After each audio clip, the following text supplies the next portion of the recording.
You know, as someone who's been consuming Japanese entertainment for a decade and a half, I've always had a hard time convincing people why they should buy into that stuff too.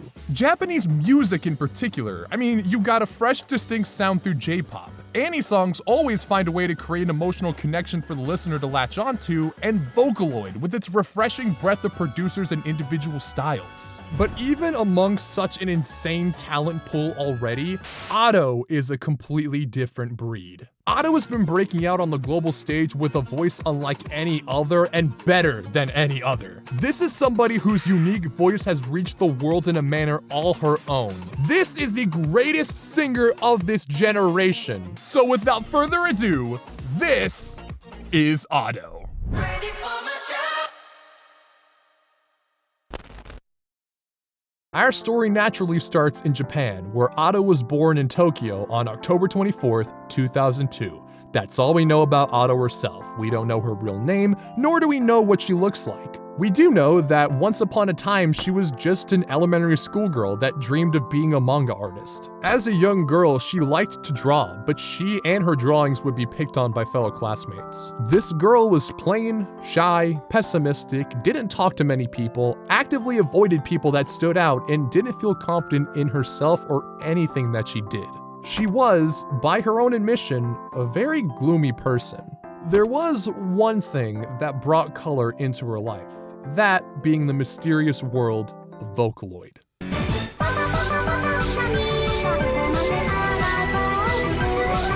As far back as 5 to 6 years old, she was exposed to Vocaloid through outlets like Nico Nico Doga and the DSi application Flipnote Studio, where people were uploading videos derived from all the Vocaloid classics of the day.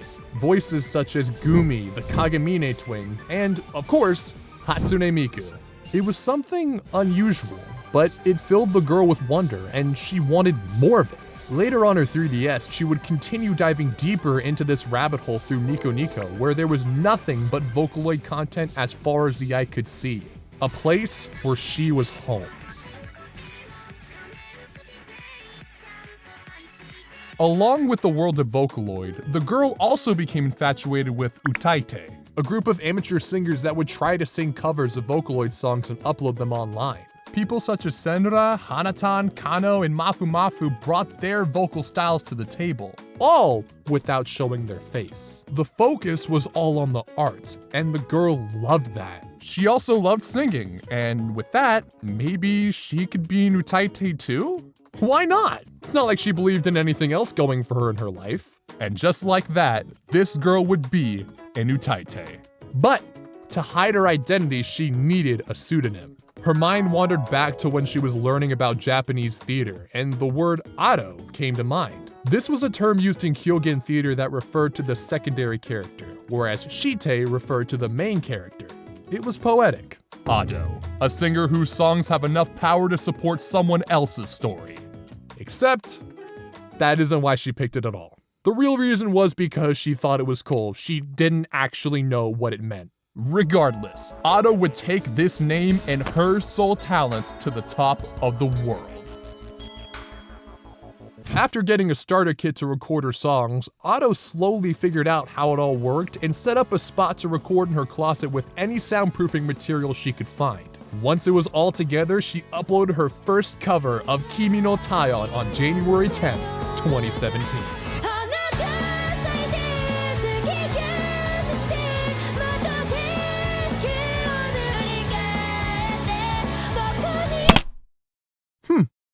For being 14, I think she's onto something here. She thought so too, feeling a confidence in her singing like she had never felt in anything before. So she kept singing.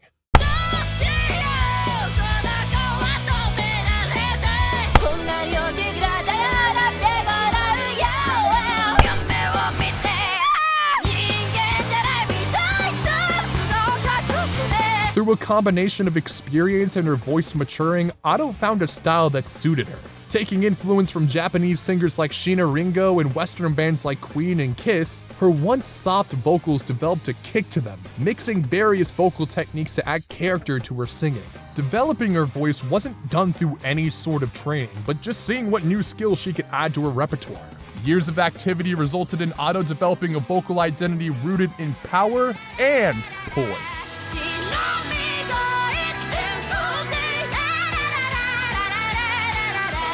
During this whole process, Ado further immersed herself into Utaite culture. Shortly after kicking things off, she went to see Mafu live, where she experienced the mystique of being in Utaite in person. So many people were gathered to hear a singer whose face no one had seen, and yet the songs moved the entire audience. Ado wanted to replicate that, dreaming of one day putting on a concert in front of a packed Saitama Super Arena. She dreamed big, but despite the ambition, her own psyche led to her carrying a lot of baggage on her journey. One time she went to go see an active singer she had met online, but when she saw them perform, it wasn't to the ideal that she had thought. To her, it was unprofessional, unserious, and she turned that train of thought back to her. Was she the fool for trying too hard in this industry if the fools she had seen were lurking around every corner? Was going down this path even worth it at all? Maybe her idea wasn't right. Maybe everything she thought she knew about the world of singers was a lie. These thoughts clouded her mind, but she kept going anyway. She'd make use of that pain. She'd continue to believe that she was in the right and never give up.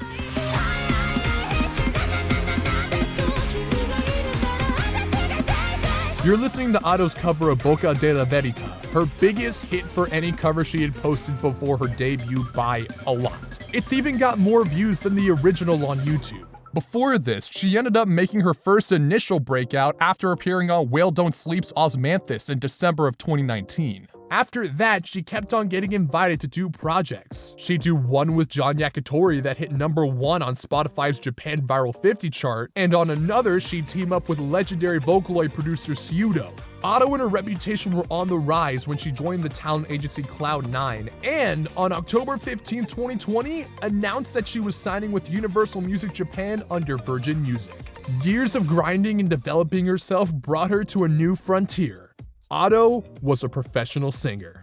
Ado stated before with how bad she was at everything else in life, she was worried that if she couldn't get a professional career going, she'd end up becoming a NEET. So, thank God this worked out. Now, it was time to make her professional debut. But it needed to be the right song. A song that showcased everything Ado could do. Something that wouldn't just put her on the map, but one that would allow her to explode and catch fire. And she got all of that on the night before her 18th birthday.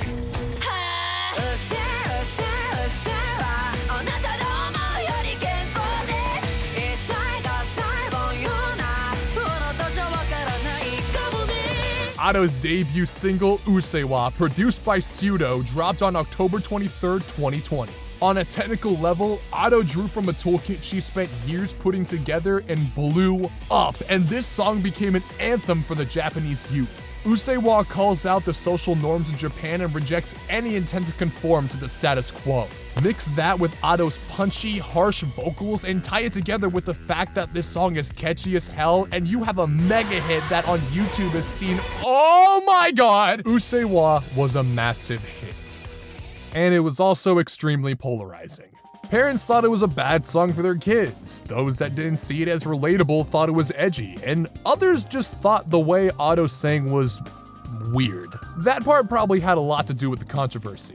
Take something like Racing Into the Night by YOASOBI, for example. Subject-wise, substantially more disturbing than Usseewa, but Lila's voice was nicer, so people looked the other way.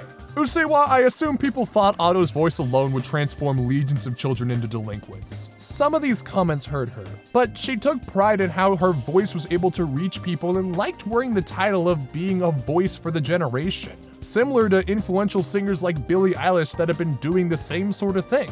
Ado was here and in the spotlight. Maybe not exactly in the way she thought, but eyes and ears were on her, and that's what mattered. Usseewa made Ado the youngest artist to hit 100 million hits for a release. The song went to the top of the Oricon Digital Singles chart, the Spotify Viral 50 chart in Japan, and Billboard Japan's Hot 100. Most impressively, without ever having a physical release. This is a big deal because even in 2020, Japan's music economy was still anchored on physical releases. Usseewa was a major contributor to the country shifting towards streaming. It was also big for the community of Vocaloid and Utaite Ado came from, as she was willing to bring that world with her for everyone in Japan to see. Being an immediate success, Ado propelled herself forward, releasing single after single after single. People were coming along for the ride, and the songs that she was putting out were produced by several Vocaloid producers. Ready Made and Gira Gira, produced by 3 and Tenny Woha respectively, continue to push Ado's angst further in different ways. Ready Made jazzifying it and Gira Gira slowing it down. Then Odo, produced by Giga and Tennyloid, ramps the energy Ado's capable of to 11. Ado was gaining more and more pedigree, and part of this was because to help promote her releases, a lot of them were used as tie-ins to other projects to put more ears on her. Eventually, a little over a year into her professional career, it was finally time to make the next big step. Ado's first album. Hyogen released on January 26, 2022, and let's just cut to the chase. It sold over 100,000 copies in its first week, the first album by a female artist to do that in 13 years, to reach platinum status, topped every chart it appeared on, and was the first debut album by a female artist to debut and peak at #1 in a decade. The album itself is made up of 14 tracks, split in half between pre-existing singles and brand new stuff. You could go from the rush of Ashura-chan to newfound intensity of originals like Motherland, which was also used in Japanese broadcasts for the 2022 Winter Olympics. Hyogen proved that Ado wasn't just edgy. She was a genuine, versatile talent that the country had taken notice of. It was a victory for the young artist Ado was becoming and the Vocaloid community that she was bringing along for the ride. While we're going ahead and making waves, Ado went ahead and performed her first live show, Kigeki, on April 4th, 2022. Here we have not just another major step in Ado's career, but a major pillar in her art. Ado's lives consist of her harshly backlit to keep her face hidden, leaving her singing and the rest of the production to do the heavy lifting. It was a pivotal moment to establish how she was going to express herself on stage and a major success in its own right. With a wildly successful debut album and her first concert under her belt, what big move Ado does next is anybody's guess. Pick up your phone ringing, pick up your phone. Hey Ado, it's Toei Animation. I just wanted to say that we want you to sing the songs for the upcoming One Piece movie we're working on.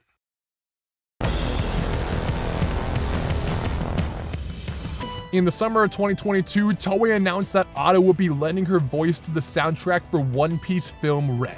If what she was doing before wasn't enough for you, she would now be singing songs made by some of the biggest names in the J-pop world for what may very well be the single most popular piece of Japanese media. This was an otherworldly opportunity for people across the globe to be exposed to her voice. One Piece film Red was the single biggest breakout moment of her career. It was my first exposure to Ado. I wasn't even that deep into One Piece at the time. I barely started Arlong before a friend invited me to go see it in theaters, but oh my goodness, was it one of the best on a whim decisions I have ever made. Bear with me because Film Red is a battle shonen musical. A combination of words that I never thought would ever go together, but coordinate spectacularly. And it wouldn't be so without how the songs Ado sings are woven into such an incredible story.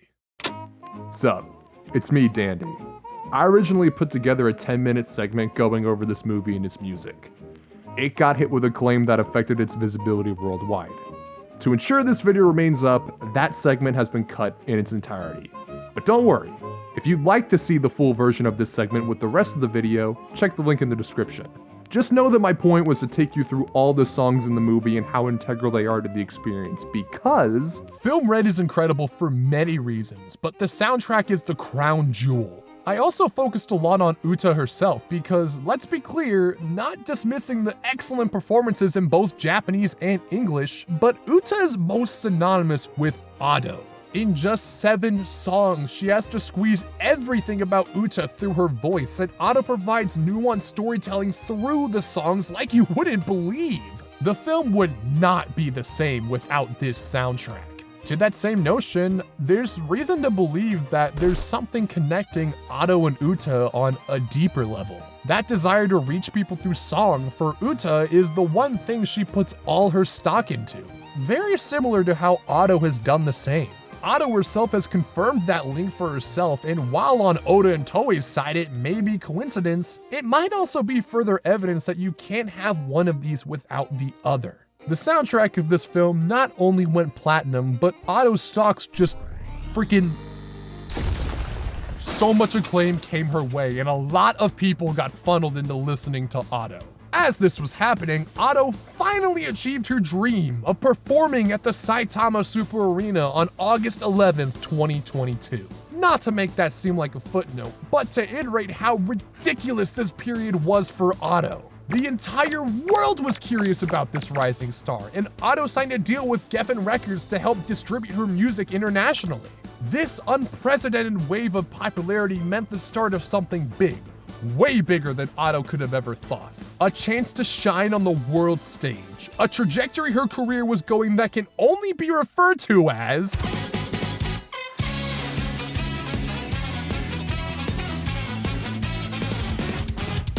Ado pumped out some more singles following Film Red, including I'm a Controversy, directly calling out the polarization surrounding her from her debut. She embarked on her first ever national tour, Mirage, from December 2022 to January 2023. She tacked on another side quest when she hosted her own radio show on All Night Nippon from spring 2023 to spring 2024. But she wasn't done. She went on a second national tour, Mars, going across nearly a dozen stops from June 2023 to September 2023. All the while exploring multiple distinct styles through singles she released during this time frame. By August 2023, things would go from ham to fucking ham. She collaborated with K-pop group Les Seraphim on the Japanese version of their song Unforgiven. In September, Universal Studios Japan commissioned Ado to perform a song for their Halloween event for the year. You know, nothing special. It became her third #1 single.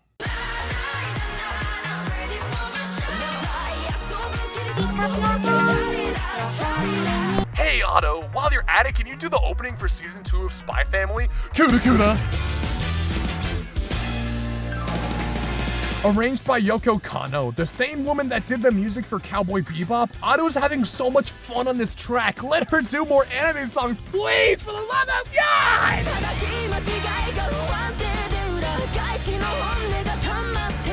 Ado was thrilled to be part of an anime manga that she'd been following for so long, and this is probably the one Spy Family opening that encapsulates the overall vibe of the series the most. At this point, Ado is shaping J-pop culture as we know it, when she started thinking of a much larger ambition: to take her culture and share it with the world. Wish was the first time Ado would go global with 14 shows across Asia, Europe, and America. The announcement ignited so much excitement that was really fast. Through this tour, Ado wanted to fulfill her wish of showcasing herself and her culture to the world. J-pop, Vocaloid, Utaite, everything that made her up. The tour was a massive success, and the world kept clamoring for more, and Ado kept delivering. Let's just run down the list here. In November, she did her first fashion collaboration, which while this shit's raw, you can't pay me to pay this much. Also before Wish, she launched her first official cover album in December called Ado's Utatemita album, with 10 covers, including a tribute to Sheena Ringo's Crime and Punishment.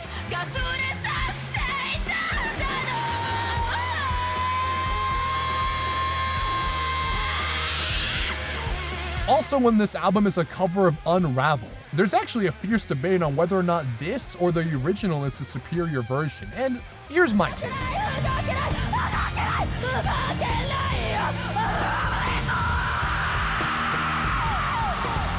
I rest my case. Ado produced an idol group that debuted in June 2024, and they have Ado's fingerprints all over them.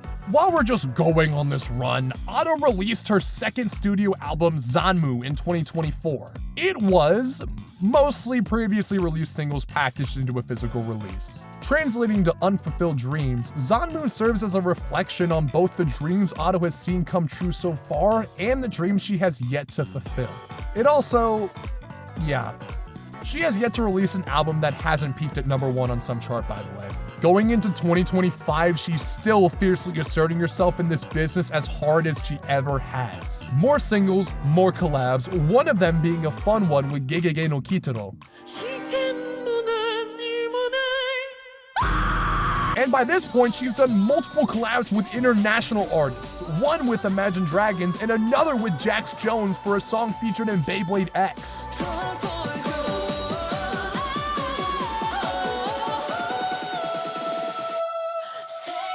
Auto world domination is in effect. I repeat, the world is becoming hers. Has this meteoric rise changed her as a person? Has she become accepting of herself and made peace with her demons in this bright light?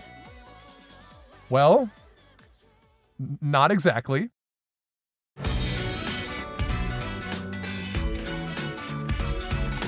Auto has been Auto the entire time. She's still the same girl that recorded songs in her closet. Actually, she still records alone the majority of the time, whether it's originals in an empty studio or covers in her apartment. This is kind of a testament to her ability to self-direct. Going even deeper into her process, it further speaks about her attention to detail. This has led Auto to a lifestyle where she's working 13-hour days to make sure she's getting everything just right. Admittedly, she thinks she could be doing a lot better, but that's just the way she's been doing things. Auto has a fixation on her art and keeping it sacred. People may assume that Auto's nervous about showing her face because she desires privacy, and that's part of the reason. But the main reason is because of her being an utaite. She wants to keep the mythos of this culture going as a part of it. Utaite have always tried to keep their identities hidden for the sake of letting their music shine. Some have finally unveiled their faces, but Auto's serious about that aspect of her art. That's why it's unlikely that we'll ever see a face reveal at any point in her career. That's also why Auto's depicted like this. Her name is Chando, and she's basically Auto's anime stand-in. It's a sleek design that's tied together with blue roses, which are all over Auto's branding. Fun fact, blue roses typically mean something along the lines of impossible love. But when Japan figured out how to artificially make blue roses in the 2000s, they took on a new meaning of the impossible becoming possible.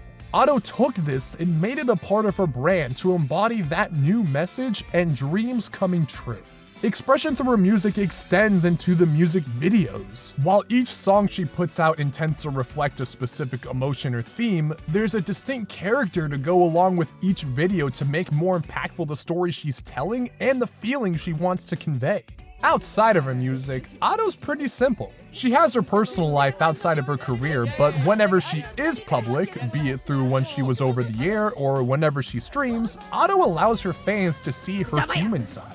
やめろー！いやー！いやー！動くなー！もう綺麗なペンライト。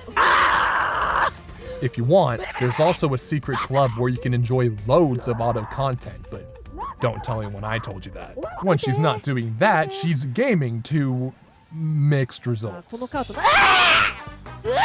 そんなね、ねえ、世界続くね。皆さん、おい誰だお前当ててやる。あんたなら KO。痛いしたいならどうぞ。が痛い。貫け。いけ、よーし。いいぞ、運が私に向いているが誰だあなたは。ああ、炎上した今の発言で炎上した炎上した叩かれた今のは叩かれたネットの嵐キラキラ輝いて私は夜もねお前は邪魔だ We're talking about somebody who's convinced that onions fly in Australia, okay? It's that same silliness that promotes her to make some of the most unhinged tweets known to man. Like this. Morning! Good morning! What kind of dream did you have today, everyone? Me? I had a dream about killing a lot of people. What's more, I had the same dream even after going back to sleep. It's amazing, isn't it? So I'm in a really, really terrible mood. Let's do our best today, too. Hey, Abo. No, I'm Otto! Okay, you are Hito. I seriously wanted to be the kind of handsome guy that I would be happy to sit next to. I really wanted to be that. But I've decided in my next life I want to be a pigeon at a theme park and wander around the customers, so I wonder what I should do. Real?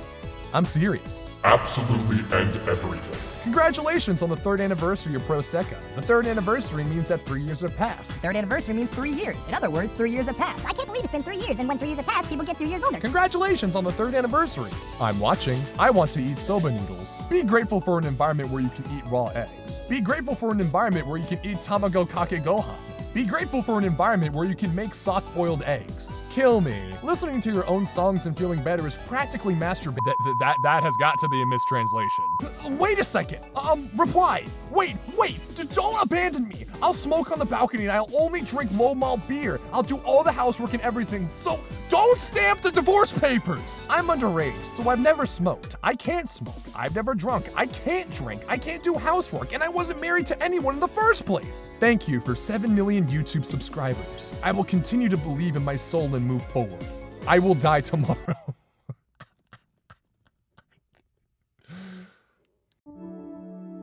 Jokes aside, she's always struggled with self-esteem, and even her successful career has yet to change that substantially. She's been on record saying that she is her #1 hater. No one in the world can hate Otto more than she does. She would love to view herself in the same favor her fans do, but she's just not there yet. But there's hope that she'll get there one day. Her fans want that more than anything because her music has been impactful to so many people and is in general just incredible stuff. Which brings me to the music itself. So, Otto's music. All things considered, Otto has the best and most impressive discography known to man. I said it, I believe it. Let's not forget that through her Utaite roots, she has had and continues to get incredible opportunities to work with some of the best and brightest Vocaloid producers in the business, with the unfathomable range of styles that community provides. In return, Otto delivers an unfathomable range that puts something special on every single track. People more knowledgeable in music and singing can tell you the finer details. All I can say is that she uses a deep repertoire of techniques to color her vocals in more ways than you could imagine. And she's been using this toolkit to creatively set her apart forever. But let's use the beginning of Usseewa as Exhibit A.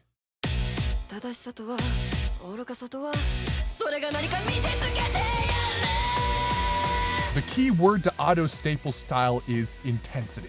Her vocals are intense. Otto continues to bring that to each track, as does every producer she works with. Lucky Bruto goes a different way with that booming drum and bass combo and the vocals adding this droning tension to tie the vibe together. Rule is one where Otto goes from intense to crazy, with her upping the ante as the song progresses.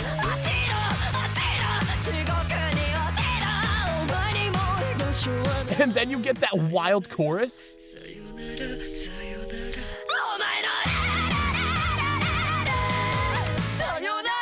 Otto already has a distinct vocal style that separates her as is, but her voice can go every which way. Going back to Fleeting Lullaby, listen to how fast she's rapping here.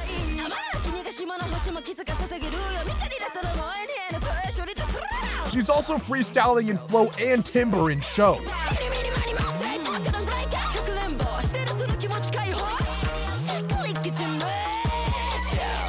And if you want to slow it down, Otto can do that too, like the way she's gonna make you want to boogie in a mirror. And then Himawari is a type of shit you could frolic in the sunset to. All Night Radio, oh my god. This is one of my favorite Otto songs. It's like she's harkening back to city pop in a way that makes it feel brand new. All night radio,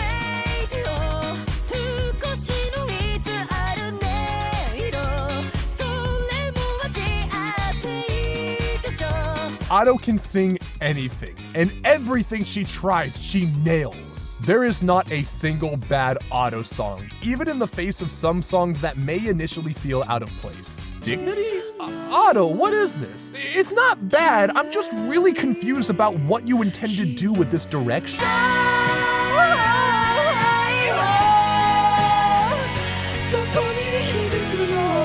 I felt a similar thing with Elf, where at the beginning I wasn't on board with it all, then 2 seconds later,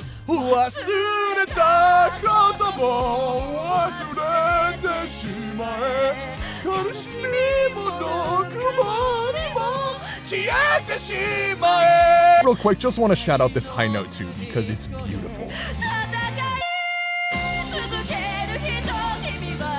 Ado has done a lot of songs with John Yakitori over the years, but among all of them, Rockstar is such a different beast!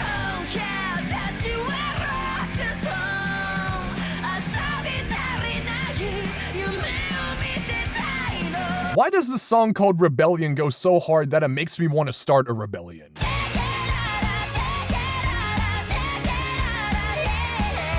Episode X, this is just the peak we get when the two biggest forces in J-pop team up.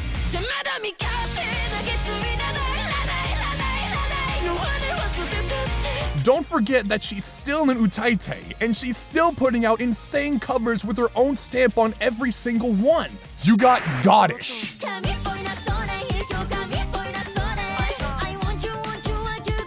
Charles,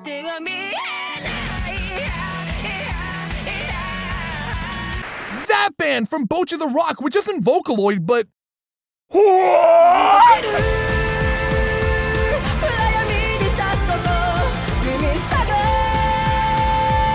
Aishite.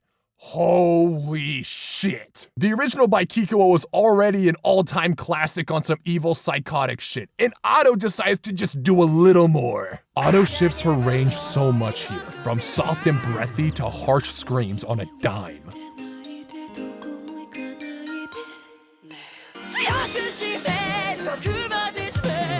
She keeps it going into the chorus like a roller coaster.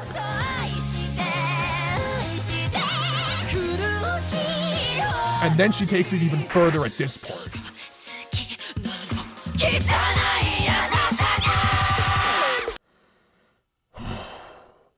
No, she isn't done, because at the end of the last chorus, she pulls this out.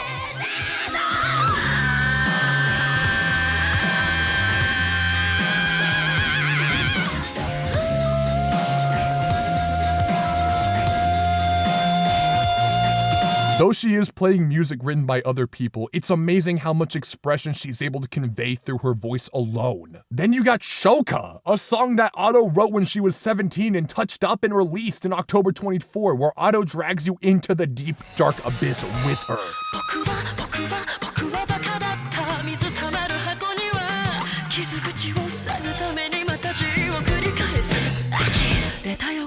A lot of people who choose not to get into foreign music say they can't enjoy it as much because it isn't in English, which is a really funny way of saying you graduated from clown college. That is a very close-minded argument. If you really want to dismiss the lyrics, you're also wrong for that. If you really dig into the words Ado's saying, it's crazy stuff. Gira gira, my face is as if God drew it with his left hand.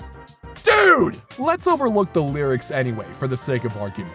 What you can't deny is the amount of emotion that Ado's able to convey. I don't care if you understand what it means or not, it's still a harder shot to the heart than anything you're gonna find elsewhere. Most Western pop, good or bad, don't bring that level of lyrical oomph or energy to the track, like A, B, C, D, E, F, U, and your mom, and your sister, and your job. Now compare that to Ado.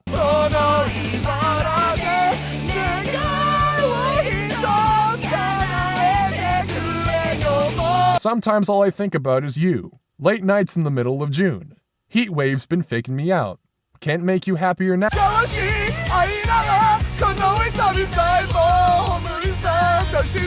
Anxiety, keep on trying me. I feel it quietly, trying to silence me. Yeah, this is also just ripping off an instrumental from a better song.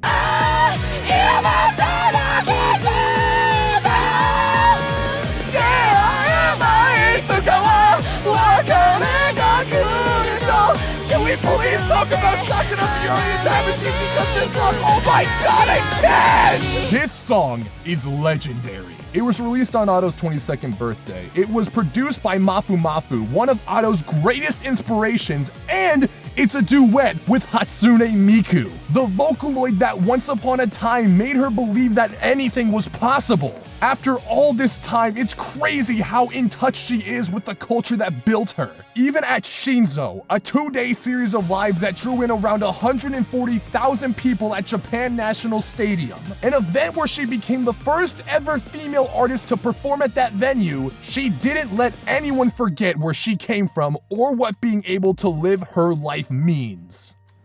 もともと自分のことが大嫌いで、どうしたら自分を大切にできるのかっていうのも、自分を大切にする方法も分からなくて、何の取り柄もなくて、こんな自分が歌を歌っていても誰にも認めてもらえるわけないじゃないかって、誰も必要としないって思っていました。何にもいいことなんてできてないし、何にも間違いばっかりで、それでも歌い続けることができたのは、ボカロと歌い手が DS の小さな画面の向こうでずっと歌を歌っていたからです。私はその画面の向こうに憧れて、何もできないかもって思った自分が、これならできるかもって、これだったら私がもしかしたら生きる理由になるかもしれないって思ったんです。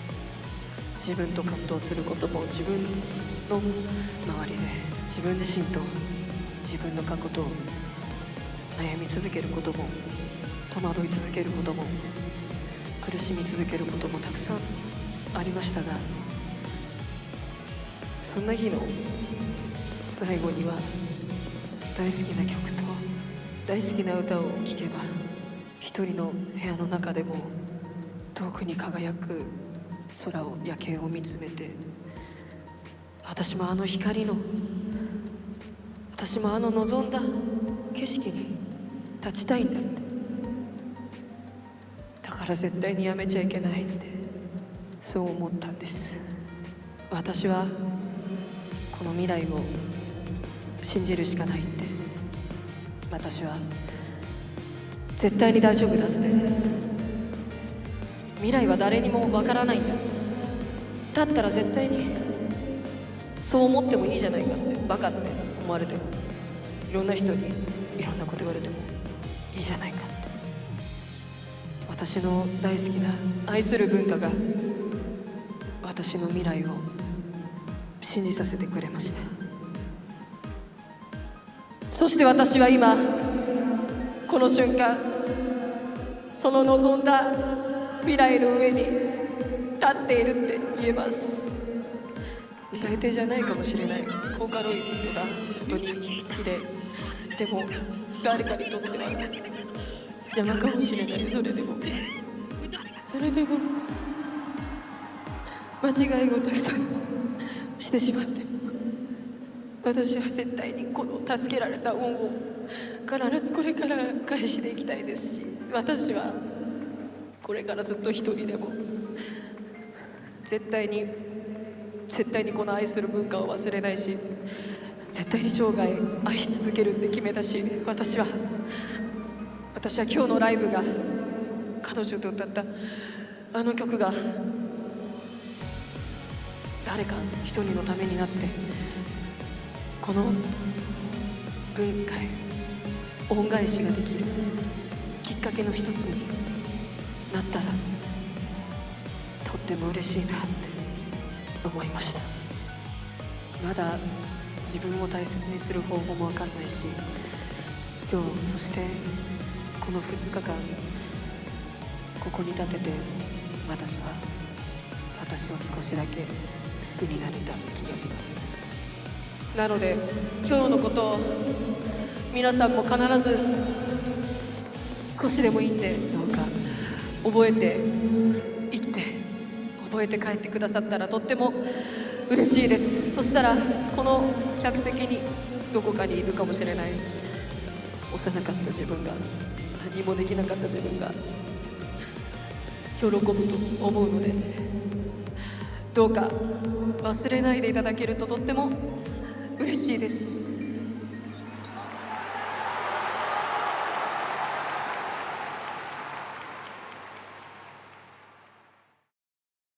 In accordance with Auto World Domination, Auto has 3 major goals she wants to achieve: win a Grammy, perform at Coachella, and go on the largest world tour a Japanese artist has ever gone on. With everything she's done so far, who's to rule any of these things out? So fuck it. Let's cross one of these off right now.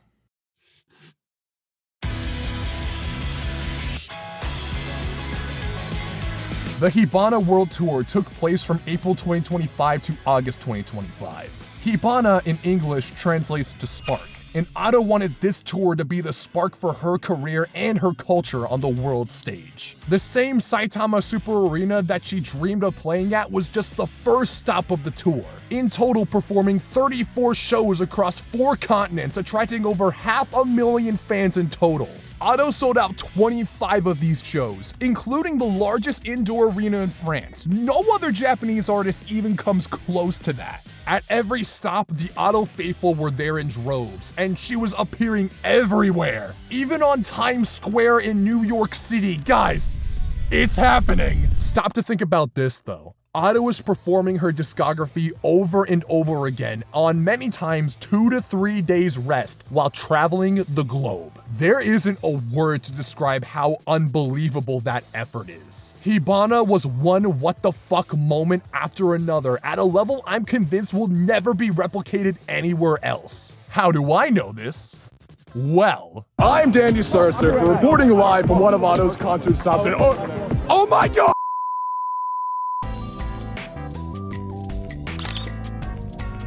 So, we just came back from the Auto concert. I say we, as in me and my good friend Jonas. And I have the shirt and the lack of voice to prove it.